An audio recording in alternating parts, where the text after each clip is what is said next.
All right, I lied. We're going to do one more video in 1.2. We're going to talk about the formal definition of a limit on page 52. I always kind of blow past this because, to be honest, in 20 plus years of doing this, I have not needed this in any arena except to explain this to other people that will not need it. But we're going to walk through it because there is a slim chance that you're going to see an AP question on the actual official formal definition of a limit. If you did, I think it would be something where you're mostly recognizing the pattern of it, but, just in case, we're going to go through it. So, we already know this notation. The limit as x approaches c of f of x is L, right? So that's the way you write a limit. So what that means by definition, using the Epsilon-Delta definition, is that for each epsilon that's positive, right, so greater than 0, there exists some delta greater than 0, so this is epsilon, this is delta, such that if x minus c in an absolute value is less than delta, meaning x is freakishly close to c, right? Delta is a tiny value separating x and c, meaning as x gets freakishly close to c, which is what this says too, then f gets freakishly close to L because epsilon is also a really, really small number, okay? So all it's saying, really fundamentally, is as x gets really close to c, f, the function, gets really close to L. That's all, okay? So it's saying that as x approaches the c value, the function approaches that L, that y value of L. So that's it. So we're actually going to walk through 2 examples that are in your textbook because honestly, I just don't care enough to make up examples on the Epsilon-Delta definition of a limit. So we're going to use some textbook examples. So I'm going to write these 2 things up here so that you can see them. So x minus c is less than delta, and f of x minus L is less than epsilon, okay? And just a reminder that we're talking about the limit as x approaches c of f of x equals L. Okay, so I'm going to write that up there so that we can kind of have that as something to consult as we walk through these. I am never going to make you do a limit definition, like a limit epsilon-delta definition problem ever. And if I did, if you did have it on like an AP assignment, it's going to be something that's open note and you can consult these and kind of mix and match and make sure you know how to do it. So we're going to go ahead and do example 6 and example 7 that are in your textbook because again, I'm just not really going to put the level of effort into making problems from scratch because that seems crazy. Okay, so in example 6 on page 53, we are given a limit. So we're given that the limit as x approaches 3 of the quantity 2x minus 5 is a 1, which we could figure out, okay? We are asked to find a delta, so find delta such that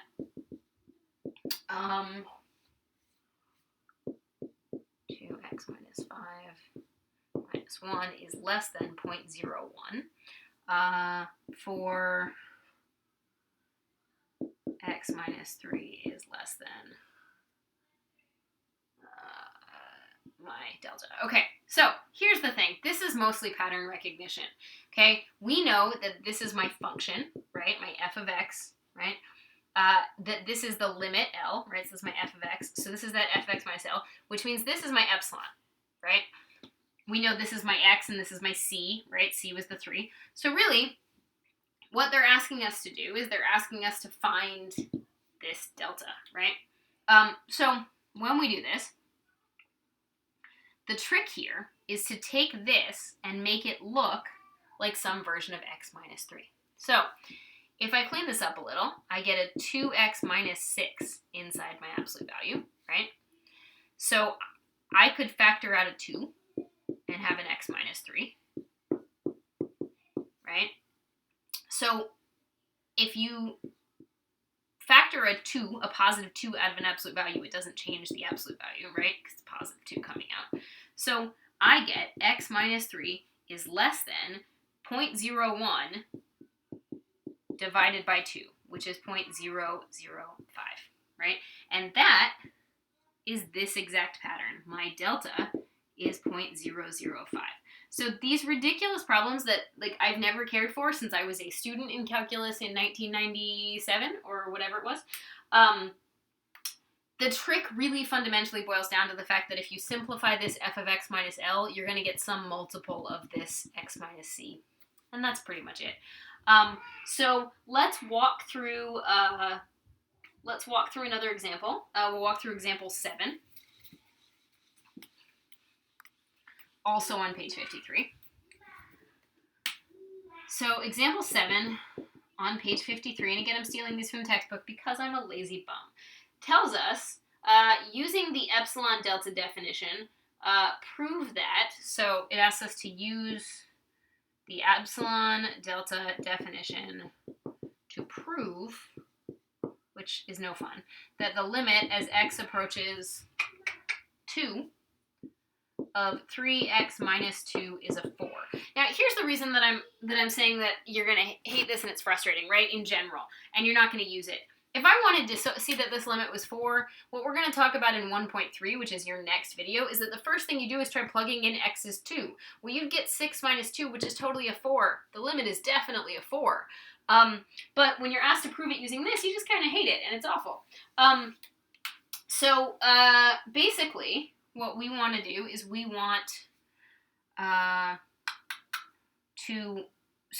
this is my f of x, and this is my L, and this is my C, right? So the setup we have over here is x minus 2, which is my C, is less than some delta, right?